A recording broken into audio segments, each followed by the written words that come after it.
A highway project faces many problems, especially ones with high amounts of traffic. Making lane closures is a big ask. It's almost out of the question. Safety is a huge concern in the right-of-way when you're working on a highway, and we don't want to put people in harm's way unnecessarily. So being able to drive at highway speeds along with the flow of traffic, rather than setting up survey equipment on the side of the road, takes a tremendous burden off of our customers' shoulders. All of the LiDAR and the images, everything's already extracted and ready for review. Wow. Yeah, this is the intensity point cloud. And let me zoom in here so you can kind of get a sense of the detail that we're working with. So you can see the lines from both of the scanners here, right? A nice grid, nice cross grid there. We've got our paint striping. You can discern the edge of pavement. And here's our guardrail. So you had some interest in picking up the guardrail as well. So here's that information. You can see the overhead power lines there in the distance, right? So if we want, we can also turn on the colorization from the camera as well. Let me show you that. Color by RGB.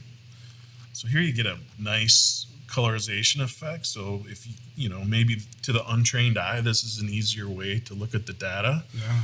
Sometimes the intensity view can be intense. So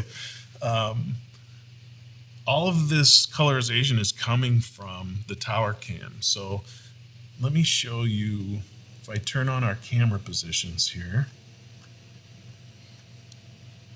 That's what these red dots are? Yeah, these red dots are the camera events. So as we were driving, based on the increment that we specified, all the cameras trigger in unison. So it maps out those camera event locations, and we can just click on one and go in and take a look at what the panoramic camera saw. Did it blur the cars? Yeah, I ran this pass with the anonymization on, so that you could get a sense of what it would look like if you wanted to make this like private. Like if there's any privacy concerns, we can blur out the entire vehicle or the entire pedestrian. And like I said, you get a full 360 view here. But what's really great about this is when we zoom in, we start to jump into the butterfly side cameras. So this really gives us a lot of detail on whatever it is we're driving past. Is that a golf tee? Yeah, it looks like a golf tee. Maybe fell out of somebody's car, or maybe there's a golf course at the top of this wall.